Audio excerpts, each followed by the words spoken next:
శ్రీ గురుభ్యో నమ. సింహి అపరాజిత మహామంత్రాలయానికి స్వాగతం. అహం కమలానందనాథ. ఎదురు చూస్తున్నటువంటి వారాహి నవరాత్రులు రానే వచ్చాయి. శాక్తేయ సంప్రదాయంలో ఆ విధానాలు పాటించే వారికి ఈరోజు అంటే 14వ తారీఖు రాత్రి నుంచే నవరాత్రులు ప్రారంభమవుతాయి. ఇక లౌకికంగా ప్రతి ఒక్కరూ కూడా ఆచరించేటువంటి ఆరాధనా పద్ధతులకి సూర్యోదయానికి తిథి ఉండాలి కాబట్టి రేపు లగాయతు నవరాత్రులు ప్రారంభం చేస్తారు. ఇక దీనికి నక్షత్రాలకు సంబంధించినటువంటి పొంతన కూడా ఉంది. దాని గురించి నేను తర్వాత తెలియజేస్తాను. వారాహి నవరాత్రులు 15వ తారీఖు నుంచి ప్రామాణికంగా అందరూ కూడా ఆచరిస్తూ ఉంటారు. సూర్యోదయానికి సంబంధించి పాడ్యమి తిథిని పురస్కరించుకుని వారాహి నవరాత్రులు రేపు లగాయతు ప్రారంభం చేస్తారు. ఎవరైతే శాక్తేయ మార్గంలో తీవ్రతరమైన ప్రేరణ చేస్తూ ఉంటారో వారు ఈరోజు రాత్రి నుంచి మొదలు పెడుతూ ఉంటారు. ఇప్పుడు నేను చెప్పే అంశం ఏంటంటే, వారాహి నవరాత్రుల్లో సర్వులు అంటే అందరూ కూడా వారాహి దేవిని ఎలా ఆరాధన చేయొచ్చు, మన ఇంట్లో మనం ఎలా ఆరాధన చేయొచ్చు అనేటువంటి అంశాల గురించి నేను చేస్తూ మీకు చూపిస్తాను. అంటే ఈ ఆరాధన పద్ధతి అనేది కొంతమందికి చెప్పినప్పటికీ కూడా కొన్ని సందేహాలు రావచ్చు. అందుచేతను సందేహ నివృత్తి చేస్తూ ఈ కార్యక్రమం పూర్తిగా చూశారంటే ఈ గుప్త నవరాత్రుల్లో వారాహి నవరాత్రుల్లో భగవతి వారాహి అమ్మవారిని శ్రద్ధగా మనం పూజించడానికి కావలసినటువంటి సమగ్రమైన సమాచారం అంతా కూడా లభిస్తుంది. నవరాత్రుల్లో ఉదయ భాగం కన్నా రాత్రిపూట చేసేటువంటి పూజకి ప్రాధాన్యత చాలా ఎక్కువ. అలాగని ఉదయం చేయొద్దని కాదు. ఉదయం హితోధికమైనటువంటి పూజా కార్యక్రమాలు నిర్వహించి సూర్యాస్తమనం తర్వాత శ్రద్ధగా ఈ నవరాత్ర ఉత్సవాలను అంటే మనం ఆచరించేటువంటి ఆరాధన పద్ధతి ఏదైతే ఉందో అది కూడా ఉత్సవం కిందే పరిగణించబడుతుంది. ఎందుకంటే ఇవి పర్వాలు కదా 9 రోజులు. అందుచేతను మనం గృహంలో చేసుకునేటువంటి ఈ ఆరాధన పద్ధతి ఏదైతే ఉందో ఉదయ భాగంలో సాధారణంగా చేసి సూర్యాస్తమనం తర్వాత విశేషంగా చేసే ప్రయత్నం చేయొచ్చు. చాలామంది నవరాత్రుల్లో మధ్యాహ్నం భోజనాదులు మానేస్తారు. సూర్యాస్తమనం అయిన తర్వాత పూజాధికాలన్నీ పూర్తి చేసుకున్న తర్వాత మహానైవేద్యం అమ్మవారికి చెల్లించిన తర్వాత ఆ పదార్థాన్ని గ్రహించే ప్రయత్నం చేస్తారు. ఎంతో మంచి సంప్రదాయం అది. కాకపోతే కాలమానుసారంగా అందరూ అటువంటివి నిర్వహించలేకపోవచ్చు. ఇక అపరాహ్నం సాత్వికమైనటువంటి భోజనం చేసి సూర్యాస్తమన సమయానికి ముందుగానే స్నానాదులు పూర్తి చేసుకుని చక్కగా సూర్యాస్తమనం అయిన తర్వాత శుభ్రమైన వస్త్రాలు ధరించి అమ్మవారిని దీపస్వరూపంగా భావిస్తూ, నేను గత వీడియోలో కూడా చెప్పాను, ఈ కార్యక్రమం ఇలాంటి ఉత్సవాలు ఇలాంటి ఆరాధనలు చేయడానికి మనం విగ్రహాలు కొనుగోలు చేసి వాటిని దగ్గర పెట్టుకుని ఈ నవరాత్రుల్లో చేసి తర్వాత పక్కన పెట్టేసి ఇవన్నీ సరైన పద్ధతులు కాదు. చక్కగా ఏ దేవీ దేవతనైనా కూడా దీపస్వరూపంగా పూజ చేస్తే అది చాలా ఉత్తమమైన మార్గం అని తెలియచేశారు. అందుచేతనే దీపస్వరూపంగా భావిస్తూ అమ్మవారికి దీపస్వరూపిణి లమిత్యాది పంచోపచార పూజలన్నీ కూడా దీపానికే మనం ఆచరించిన తర్వాత కుంకుమార్చన చేసుకుని ధూపదీప నైవేద్యాలు, ఇక తర్వాత అమ్మవారికి సంబంధించిన ఒక నామం చెప్పాను, ఐం గ్లౌం ఐం వారాహి దేవి అయి నమః. ఈ జపాన్ని చక్కగా నిర్వహించుకోవచ్చు. బృహద్వారాహి మంత్రం ఏదైతే ఉందో ఉపదేశం ఉన్నటువంటి వారు ఆ రకంగా మంత్రాన్ని చక్కగా ప్రేరణ చేయొచ్చు. బృహద్వారాహి మంత్రం కూడా చివరిలో చెప్తాను. ఎవరైనా సంప్రదాయాల్లో కొద్దిపాటి తప్పులు ఉన్నా కానీ సరిచేసుకుంటారని. ఈ మహామంత్రం ఏదైతే ఉందో అది సర్వులు ఆచరించడానికి మాత్రం కాదు. ఇది గమనించండి. మనం ఇంట్లో చేసుకునేటప్పుడు ఈ పూజాధికాలు నిర్వహించేటప్పుడు ఐం గ్లౌం ఐం వారాహి దేవి అయి నమః ఈ నామంతో పూజ చేసుకునే ప్రయత్నం చేయాలి. ముందుగా మనం కూర్చోవడానికి చక్కటి ఆసనాన్ని సిద్ధపరచుకోవాలి. అవకాశం ఉంటే కూర్మాసనాన్ని ఉపయోగించండి, లేదా ఏ ఆసనమైనా పర్వాలేదు. చక్కగా ఆసనం మీద కూర్చుని అమ్మవారిని దీపస్వరూపంగా పూజించాలని చెప్పాను కదా, అందుచేత ముందుగా దీప ప్రజ్వలన చేయాలి. ముందుగా దీపారాధన వెలిగించాలి. భోదీప దీప దీపస్త్వం శక్తిరూపీ సనాతనః యావత్ పూజా సమాప్తిస్య తావత్ ప్రజ్వల సుస్థిర సాక్షాత్ వారాహీ స్వరూపిణి దీపజ్యోతిషే నమః ప్రార్థన నమస్కారాన్ సమర్పయామి. మనస్ఫూర్తిగా దీపారాధనకు నమస్కారం చేసుకోవాలి. ఆ అమ్మవారిని దీపస్వరూపంగా భావించి మనం పూజ చేయాలి. ఎందుకంటే ప్రతి గృహంలోనూ విగ్రహాలు యంత్రాలు ఇటువంటివి ఉండడం సాధ్యపడదు కాబట్టి దీపస్వరూపంగా పూజ చేయడం అనేది సర్వోత్తమమైన పద్ధతి. వారాహి స్వరూపంగా దీపాన్ని భావిస్తూ చక్కగా దీపానికి గంధం రాసి బొట్లు పెట్టాలి. ఐం గ్లౌం ఐం వారాహి దేవి అయి నమః. దీపం వెలిగిస్తున్నప్పుడు కూడా ఇదే మంత్రం అన్నమాట. ఐం గ్లౌం ఐం వారాహీదేవి అయి నమః. దీపానికి గంధం రాశాం కదా, చక్కగా కుంకుమ అలంకారం చేయాలి. 3 చోట్ల గంధం రాసి బొట్టు పెట్టుకుంటే సరిపోతుంది. వారాహి స్వరూపంగా దీపాన్ని భావించి నమస్కారం చేయాలి. ఐం గ్లౌం ఐం వారాహీదేవి అయి నమః. ఐం గ్లౌం ఐం వారాహీదేవి అయి నమః. ఐం గ్లౌం ఐం వారాహీదేవి అయి నమః. దీపారాధన వెలిగించుకున్నాక, అమ్మవారికి నమస్కారం చేశాక ఆచమనం చేయాలి. ఇక శాస్త్ర మార్గాల్లో ఉన్నటువంటి వాళ్ళు, శ్రీక్రమంలో ఉన్నటువంటి వారు తత్వాచమనం చేస్తారు. సాధారణంగా గృహిణులు, మాతృమూర్తులు ఇంట్లో పూజ చేసుకునేటప్పుడు, ఈ నవరాత్రిని పురస్కరించుకుని పూజ చేసుకునేటప్పుడు కేశవాది నామాలతో కూడా ఆచమనం చేయొచ్చు. చేతిలో నీళ్లు పోసుకున్నప్పుడు మినుప గింజ ములిగినంత నీళ్లు చాలు అని చెప్తారు. చేతి నిండా నీళ్లు పోసుకోక్కర్లేదు. కేశవాయ నమః. శిరస్సు పైకెత్తి గొంతులో నీళ్లు పోసుకోవాలి, ఇలా జొర్రకూడదు. నారాయణాయ నమః. మాధవాయ నమః. 4వసారి హస్తం ప్రక్షాళియ అని చెప్తారు కదా, అప్పుడు కొంతమంది చేతుల్లో నీళ్లు పోసుకుంటూ ఉంటారు. మన పెదవులు ఎక్కడైతే తగిలాయో అక్కడి నుంచి నీళ్లు పోసుకుని చేతిని శుభ్రం చేసుకోవాలి. హస్తం ప్రక్షాళియ.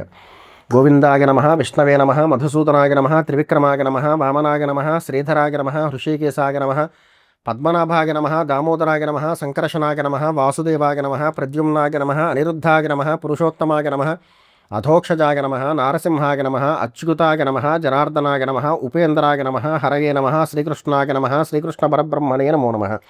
ఉత్తిష్టంతో భూతపిశాచాః. అక్షతలు తీసుకుని వాసన చూసి ఎడమ పక్క నుంచి వెనక్కి వేసుకొని, ఉత్తిష్టంతో భూతపిశాచాః ఏతే భూమిభారకాః ఏతేషాం విరోధేన గుప్త నవరాత్ర వారాహి నవరాత్ర పురస్కృత వారాహి పరాంబ పూజాకర్మ సమారభే. ఇలాగా ప్రాణాయామం చేసినప్పుడు కూడా మనం ఏం చేస్తున్నాం అనేది చెప్పడం సంప్రదాయంలో ఉంది. ప్రాణాయామం చేయాలి, పూరకం, కుంభకం, రేచకం, ఇవన్నీ కూడా నేను గత వీడియోలో చెప్పాను. కాబట్టి ఒకవేళ తెలియకపోతే కనుక ఈ తత్వాచమన విధులు వీడియోలు ఉంటాయి. ఎందుకంటే ప్రతి వీడియోలో దీన్ని వివరంగా చెప్పాలంటే చాలా సమయం పడుతుంది. ప్రాణాయామం చేసినప్పుడు బొటనవేలుతో కుడి పక్కన ముక్రంధ్రం మూసి ఎడమరంధ్రంలోంచి ఎక్కువ గాలి తీసుకుని లోపల కుంభించి కుడి పక్క నుంచి విడిచిపెట్టాలి.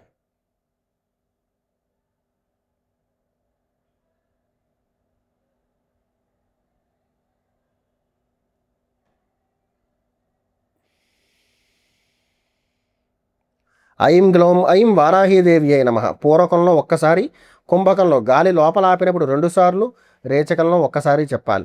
అది సమగ్రమైన ప్రాణాయామ విధి.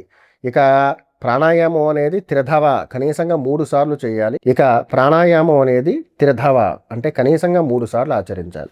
ప్రాణాయామం అయిన తర్వాత దేశకాల సంకీర్తన, మమ సహకుటుంబానాం ఉపాత దురిత క్షయ ద్వారా వారాహి పరాంబా ప్రీత్యర్థం శుభాభ్యాం శుభే శోభనే ముహూర్తే శ్రీ మహాశంభోరాజ్ఞగా మహావిష్ణోరాజ్ఞగా ప్రవర్తమానస్య అద్య బ్రహ్మణః ద్వితీయపరార్థే శ్వేతవరాహకల్పే వైవస్వతమన్వంతరే కలియుగే ప్రథమపాదే జంబూద్వీపే భరతవర్షే భారతఖండే అస్మిన్ వర్తమాన వ్యావహారిక చాంద్రమానేన స్వస్తిశ్రీ పరాభవనామ సంవత్సరే ఉత్తరాయణే గ్రీష్మఋతు ఆషాఢమాసే శుక్లపక్షే ప్రతిపత్తిథౌ అంటే మొదటి తిథి అన్నమాట. ప్రతిపత్తిథి, పాడ్యమని ప్రతిపత్తిథి అంటారు. ఇక సూర్యాస్తమనానికి పాడ్యం ఉందా లేదా, ద్వితీయం అని చెప్పాలా, ఈ అనుమానం వస్తూ ఉంటుంది చాలామందికి. తొలి రోజున సంకల్పం చేసేటప్పుడు అది మొదటి రాత్రి అంటే నవరాత్రుల్లో తొలి రాత్రి కాబట్టి ఈ సంకల్పం చెబితే సరిపోతుంది. మరుసటి రోజు నుంచి ద్వితీయాం, తృతీయాం ఇటువంటివన్నీ తిథుల్లో మార్పు చేసుకుంటూ మన పంచాంగం కానీ క్యాలెండర్ కానీ బేస్ చేసుకుని మీరు చెప్పాల్సి ఉంటుందన్నమాట. ఇక వారం, అది ఏ రోజు అయితే ఆ రోజు, ఆదివారం అయితే భానువారం, సోమవారం ఇందువారం, ఈ విషయాలు తెలుసు కదా అందరికీను. అలాగా మొదటి రోజు బుధవారం వచ్చింది, అందుకని సౌమ్యవారే లేదా సౌమ్యవాసరే. శుభనక్షత్రే శుభయోగే శుభకరణ ఏవం గుణ విశేషణ విశిష్టాగాం శుభతిథౌ శ్రీమాన్ గోత్ర. మన గోత్రాన్ని ఉదహరించి ఇంటి యాజమాని పేరు, ధర్మపత్ని, పిల్లల పేర్లు ఇక్కడ ఉదహరించాలి. మమ సహకుటుంబానాం సర్వత్రా వారాహి పరాంబా దివ్య కృపాకటాక్షయోగ్యత ఫలసిద్ధ్యర్థం. మన కామ్యాలు ఉంటాయి కదా, సహకుటుంబానాం రక్షణార్థం. అలాగే భూమి వ్యవహారాలలో ఏదైనా మనం ఉన్నతత్వాన్ని పొందాలనుకున్నా, లేదా గృహాన్ని పొందాలనుకున్నా, రుణబాధలు తీరాలనుకున్నా ఆ సంకల్పాన్ని ఇక్కడ ఉదహరించవచ్చు. మమ సర్వత్రా సంరక్షణార్థం కామితార్థ సిద్ధ్యర్థం వారాహి పరాంబా ఉద్దేశ్య వారాహి పరాంబా ప్రీత్యర్థం గుప్త వారాహి నవరాత్ర పురస్కృత ప్రథమ దివసే రాత్రభాగం వారాహి పరాంబ పూజాఖ్యం కర్మ కరిష్కే. ఆచమనం చేసిన నీళ్లు కాకుండా వేరే నీళ్లు చేతిలో పోసుకుని విడిచిపెట్టాలి. నేను పూజ చేస్తున్నప్పుడు అమ్మవారిని ఈ రకంగా అలంకరించడం జరిగింది. విగ్రహ స్వరూపంగా ఉంది కాబట్టి నేను విగ్రహ స్వరూపంగా పూజ చేస్తాను. మనం గృహాలలో పూజ చేసేటప్పుడు దీపస్వరూపం అని చెప్పాను కదా, చక్కగా దీపానికే పూజ చేసుకోవచ్చు. మనం వారాహి స్వరూపంగా దీపానికి నమస్కారం చేస్తూ ఆవాహన చేయాలి. ఐం గ్లౌం ఐం దీపస్వరూపిణి వారాహీదేవి అయి నమః ధ్యాయామి. ఐం గ్లౌం ఐం దీపస్వరూపిణి వారాహీదేవి అయి నమః ఆవాహయామి. ఆవాహనం సమర్పయామి.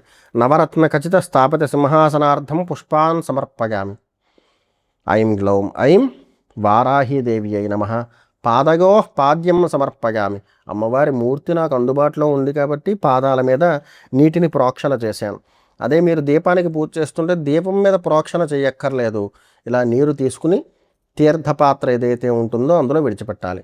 ఐం గ్లౌం ఐం వారాహీదేవి అయి నమః హస్తయో అర్ఘ్యం సమర్పయామి.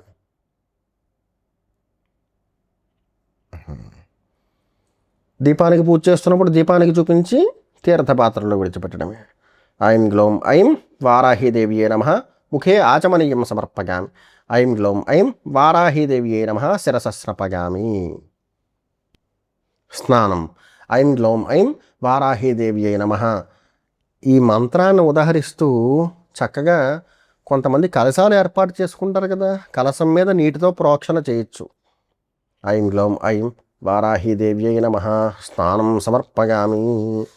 స్నపనానంతరం శుద్ధ ఆచమనీయం సమర్పయామి.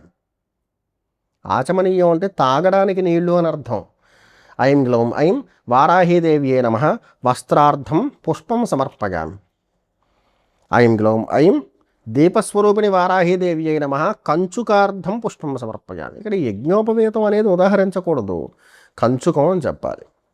ఐం గ్లౌం ఐం దీపస్వరూపిణి వారాహీదేవి అయి నమః దివ్యశ్రీ చందనయుక్త పుష్పాన్ సమర్పయామి. పుష్పాన్ని గంధంలో ముంచి దీపం దగ్గర పెట్టాలి. ఐం గ్లౌం ఐం దీపస్వరూపిణి వారాహీదేవి అయి నమః అలంకరణార్థం పుష్పాన్ సమర్పయామి. సౌభాగ్యద్రవ్యై పూజయామి. కుంకుమై పూజయామి. చక్కగా కుంకుమ దగ్గర పెట్టుకోండి. దీపానికి ముందు ఒక ప్లేట్ లాంటిది పెట్టుకుని వారాహి అష్టోత్తరం చెప్తూ కుంకుమ పూజ చేయండి. వారాహి అష్టోత్తరం అందరికీ అందుబాటులోనే ఉంటుంది కదా, వీడియో చాలా పెద్దది అవుతుంది, అందుచేత ఒక అష్టోత్తరం చెప్పట్లేదు. ఇక అష్టోత్తరం చదవలేని వాళ్ళు లేదా లభించకపోతే కనుక ఐం గ్లౌం ఐం వారాహీదేవి అయి నమః. ఐం గ్లౌం ఐం వారాహీదేవి అయి నమః. ఐం గ్లౌం ఐం వారాహీదేవి అయి నమః. ఐం గ్లౌం ఐం వారాహీదేవి అయి నమః. ఐం గ్లౌం ఐం వారాహీదేవి అయి నమః. ఐం గ్లౌం ఐం వారాహీదేవి అయి నమః. ఐం గ్లౌం ఐం వారాహీదేవి అయి నమః. ఐం గ్లౌం ఐం వారాహీదేవి అయి నమః. ఐం గ్లౌం ఐం వారాహీదేవి అయి నమః. ఐం గ్లౌం ఐం వారాహీదేవి అయి నమః. ఇలాగా యథాశక్తిగా ఎంత అవకాశం ఉంటే అంతసేపు కుంకుమ పూజ చేయొచ్చు. కేవలం నామాలతోటే కుంకుమ పూజ చేయాలని లేదు, అష్టోత్తర శతనామార్చనే చేయాలని ఏం లేదు. చక్కగా కుంకుమ పెట్టుకుని అమ్మవారిని మనస్సులో భావిస్తూ దీపస్వరూపంగా అమ్మవారి ఆవాహన చేసి పూజ చేశాం కదా, దానికి ముందు ఒక పళ్ళెం పెట్టుకుని ఆ ప్లేట్లో కుంకుమ పూజ చేసుకోవచ్చు. ఈ 10 రోజులు కూడా ఇదే విధానాన్ని చేయండి. ఎంత మంగళప్రదమైందో తెలుసా? కామ్యసిద్ధి ఖచ్చితంగా అవుతుంది. మనం ఏ కామ్యంతో అయితే భగవతి వారాహీదేవిని నవరాత్ర పురస్కృతంగా ఇంత వైభవంగా పూజ చేసుకుంటున్నామో, ఆవిడ మన కామ్యానికి తగ్గట్టుగా సొంత తల్లిలాగే మనల్ని పరిరక్షించుకుంటుంది. శత్రుబాధలు చాలామంది మనల్ని బలహీనపరచాలని ప్రయత్నం చేస్తూ ఉంటారు. అటువంటి వాటి నుంచి అమ్మవారే అందరినీ రక్షిస్తూ ఉంటుంది. చక్కగా అందరూ కూడా ఈ గుప్త నవరాత్రుల్లో అమ్మవారి ఆరాధన శ్రద్ధగా చేయడానికి వీలుగా ఉండేలాగా ఇక్కడ ఈ కార్యక్రమం చేసి చూపిస్తూ ఉన్నాను. ఇక కుంకుమ పూజ అయిపోయిన తర్వాత ధూపం సమర్పించాలి కదా. చిన్న విషయాన్ని చెప్తాను. కుంకుమార్చన చేసినప్పుడు చాలామంది ఈ 2 వేల మీద పూజ చేసేస్తూ ఉంటారు. ఈ తర్జన మీద మధ్యమ మీద మృగముద్ర అంటారు. దీన్ని మనం చిన్నప్పుడు ఇలా చూపించేవాళ్ళం. మృగముద్ర శాస్త్రాల్లో కూడా మృగముద్రకు చాలా ప్రాధాన్యత ఉంది. కుంకుమని మృగముద్రతో తీసుకుని చక్కగా అమ్మవారికి ఇలా సమర్పించాలన్నమాట. నామాలు చెబుతూ సమర్పణ చెయ్యాలి. అర్థమైంది కదా. ఇప్పుడు ధూపం. ఈ అగరవత్తులు వెలిగించినప్పుడు కొంతమంది మంట తిప్పేస్తూ ఉంటారు. అలా మంట తిప్పకూడదు. అగరవత్తులు చక్కగా వెలిగిన తర్వాత మంట తీసేయాలి. పొగని తీసుకువెళ్ళి అలా కుడి చేత్తో అద్దాలన్నమాట. మన దగ్గర విగ్రహం కానీ యంత్రం కానీ కలశం కానీ ఉంటే కనుక కుడి చేత్తో పొగను అద్దచ్చు.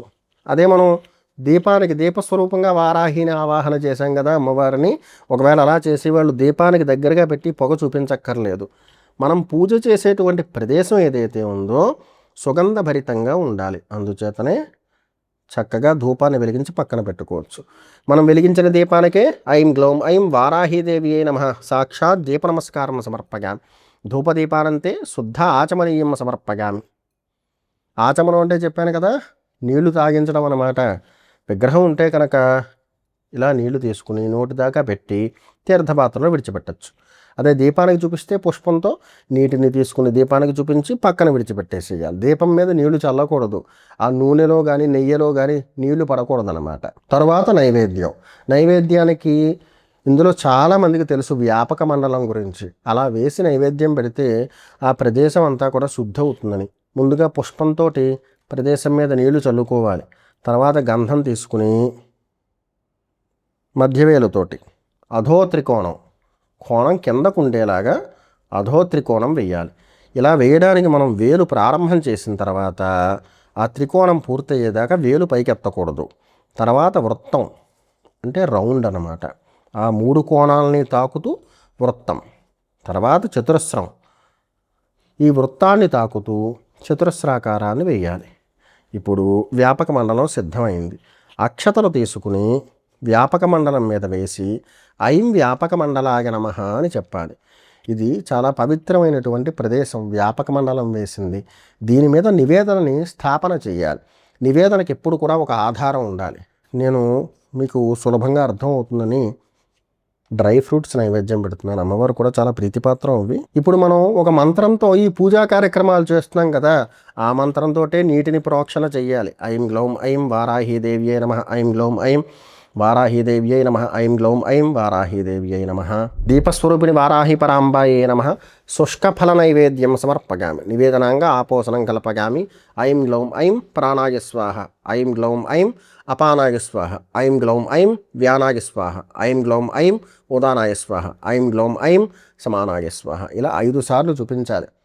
నైవేద్యం చూపించడం పూర్తయింది. దీనికి ఏ రకమైన ఫలాన్నైనా నివేదన చేయొచ్చు. కొంతమంది మహానైవేద్యం పెడతారు కదా, దానికి కూడా ఇదే విధానం. వ్యాపక మండలం వేసుకుని ఆధారం పెట్టి దాంట్లో పదార్థాన్ని పెట్టి మూలంతో నీటిని ప్రోక్షణ చేసి 5 సార్లు ఐం గ్లౌం ఐం ప్రాణాయ నమః. నమః ఉపయోగించవచ్చు, స్వాహాకారం ఉపయోగించవచ్చు. కాకపోతే శాస్త్రం ఏం చెబుతోందంటే మగవారు పూజ చేస్తున్న వారికి యజ్ఞోపవేతం ఉన్నటువంటి వారైతే కనుక స్వాహాకారాన్ని ఉపయోగించండి. మాతృమూర్తులు గృహంలో పూజ చేసుకునేటప్పుడు నమః అనే శబ్దాన్ని ఉపయోగించాలి. ఆచమనానికి అంతే, నివేదన చూపించినప్పుడు అంతే. ప్రాణాయ నమః, అపానాయ నమః, వ్యానాయ నమః, ఉదానాయ నమః, సమానాయ నమః ఇలాగనమాట. మధ్యే మధ్యే పానీయం సమర్పగామి. అమృతాభిధానమసి ఉత్తర ఆపోసనం కల్పగామి. హస్తో ప్రక్షాళగామి. చేతులు కడిగినట్టుగా భావించాలి. పాదో ప్రక్షాళగామి. గండూషం కలపగామి. భోజనం చేశాక పుక్కిలించడం అన్నమాట గండూషం అంటే. అర్థమైంది కదా. ఇక్కడ పంచోపచారాలు కాదు మనం చేస్తే, దానికన్నా అధికమైన పూజ చేసాం కాబట్టి తాంబూలం ఉంటే కనుక చక్కగా తాంబూలం సమర్పించవచ్చు అమ్మవారికి. ఐం గ్లౌం ఐం దీపస్వరూపిణి వారాహి పరాంబాయే నమః. తాంబూలార్థం పుష్పాన్ సమర్పగామి. నమస్కరోమి. ఇప్పుడు హారతిస్తే ఈ పూజ ఇక్కడతో పూర్తయినట్టు. తర్వాత ప్రదక్షిణ నమస్కారం, శిరస్సు ఉంచి నమస్కరించడం, అష్టాంగం. పురుషులైతే కనుక నేల మీద పడుకుని ఉరస శిరస దృష్టియా అని ఉంటుంది కదా, ఆ రకంగా అష్టాంగ నమస్కారం కూడా చేయొచ్చు. పూజ పూర్తయిన తర్వాత ఐం గ్లౌం ఐం వారాహీదేవి అయి నమః. ఇదే జపం ఎంత సమయం మీకు కుదురుతుందో అంత సమయం చేసుకోవచ్చు. సంఖ్యా ప్రమాణం ఏమీ లేదు. సహస్రాధికమైనటువంటి జపం చేస్తే మిగుల ఉత్తమమైన ఫలితం వస్తుంది. ముందుగా హారతి ఇద్దాం. ఇప్పుడు హారతి అమ్మవారికి చక్కగా మనం దీపస్వరూపమైనా పర్వాలేదు, విగ్రహ స్వరూపమైన యంత్ర స్వరూపమైన సమ్రాజంచ విరాజంచ అభిశ్రీర్యాచనో గృహే లక్ష్మీ రాష్ట్రస్కగా ముఖేతగా మాసకం సృజామసి. వేదాహమేతం పురుషం మహాంతం ఆదిత్యవర్ణందమసస్తుపాని సర్వాణి రూపాన్ని విచిత్ర ధీర నామాని కృత్వా అభివదను గదాస్తే సంతత శ్రీరస్తు సమస్త సన్మంగళాని భవంతు. నిత్యశ్రీరస్తు నిత్యమంగళాని భవంతు. వారాహి పరాంబాయే నమః. ఆనందకర్పూర దివ్య నీరాజనం దర్శయామి. నీరాజనానంతే శుద్ధాచమనీయం సమర్పయామి, దర్శయామి, నమస్కరోమి. మీ అందరికీ కూడా వారాహిమాత దివ్య కృపాకటాక్షాలు కలిగి మీ కామితార్థ సిద్ధి కలగాలని సింహి అపరాజిత విభాగం తరపున నేను భగవతి అయినటువంటి వారాహిదేవిని ప్రార్థిస్తున్నాను. ఈ సంవత్సరం ఇదే తొలి పూజ మీ అందరితో పంచుకోవాలని ఈ కార్యక్రమాన్ని ఇలా చిత్రీకరించడం జరిగింది. ఇక ఎవరైనా వారాహి నవరాత్రుల్లో విశేషంగా పూజ చేసుకోవాలి అనుకునేటువంటి వారికి ఇదొక మార్గదర్శనం అన్నమాట. నైవేద్యం పెట్టిన తర్వాత నైవేద్యం చూపించేశాం కదా, నిరుత్యాన్నిరస్య నైరుతి భాగంలో దీన్ని పెట్టేయాలన్నమాట. అలాగా ఇక్కడ నివేదన చేశాం కదా, ఐం హరహ అస్త్రాయ భటు. ఈ స్థలాన్ని మళ్ళీ శుద్ధిపరచుకోవాలి. ఇంకోసారి నివేదన చేయాలంటే మనం పెట్టేది ఒకే నైవేద్యం అయినప్పుడు నైవేద్యాన్ని నిరస్య అని చెప్పి పక్కన పెట్టక్కర్లేదు. పూజ అంతా అయిపోయిన తర్వాత ఆ నివేదన తీస్తే సరిపోతుంది. ఈ రకంగా శ్రద్ధగా వారాహి నవరాత్రులు కొనసాగించండి. ఇక సింహి అపరాజిత విభాగం తరపున ఈ వారాహి నవరాత్రుల్లో బృహత్ వారాహి హోమం ప్రతిరోజు కూడా సాయంత్రం 7 గంటల నుంచి 8 గంటల వరకు నిర్వహించబడుతోంది. సాయంత్రం 6 గంటల నుంచి ప్రత్యక్ష ప్రసారం సింహి అపరాజితలో కొనసాగుతుంది. ఇక 6 గంటల నుంచి 7 గంటల వరకు సంకల్పం, 7 గంటల నుంచి 8 గంటల వరకు బృహత్వారాహి హోమం నిర్వహించబడుతుంది. ఈ హోమంలో దుంపలు అంటే ఉడికించిన దుంపలు, హవిస్సు, ఇక సుగంధ ద్రవ్యాలు ఉంటాయి, జాజికాయ, జాపత్రి, లవంగాలు, యాలకులు ఇవన్నీ మిశ్రితం చేసి అన్న పదార్థంలో హవిస్సులో కలిపి దాంతో హోమం చేయడం జరుగుతుంది. చాలా విశేషమైన కార్యక్రమం. మొదటి రోజు 15వ తారీఖు 23వ తారీఖు వరకు కొనసాగుతుంది. ఒకవేళ మీరు ఆసక్తులై ఈ రకంగా భగవతి వారాహిమాత యొక్క అనుగ్రహాన్ని కాంక్షిస్తూ మీ గృహంలో కూడా పూజాధికాలు చేసుకుంటున్నప్పుడు ఈ విభాగం తరపున నిర్వహించబడేటువంటి సామూహిక వారాహి హోమంలో పాల్గొనే ప్రయత్నం చేయండి. సర్వే జనా సుఖినో భవంతు. 23వ తారీఖు తర్వాత వారాహి నవరాత్రులు పూర్తయిన తర్వాత ఈ కార్యక్రమంలో పాల్గొన్న వారందరికీ కూడా అమ్మవారి ప్రసాదం కొరియర్లో పంపించబడుతుంది. సర్వే జనా సుఖినో భవంతు. సింహి అపరాజిత మహామంత్రాలయం. అహం కమలానందనాథ. జయ వారాహి.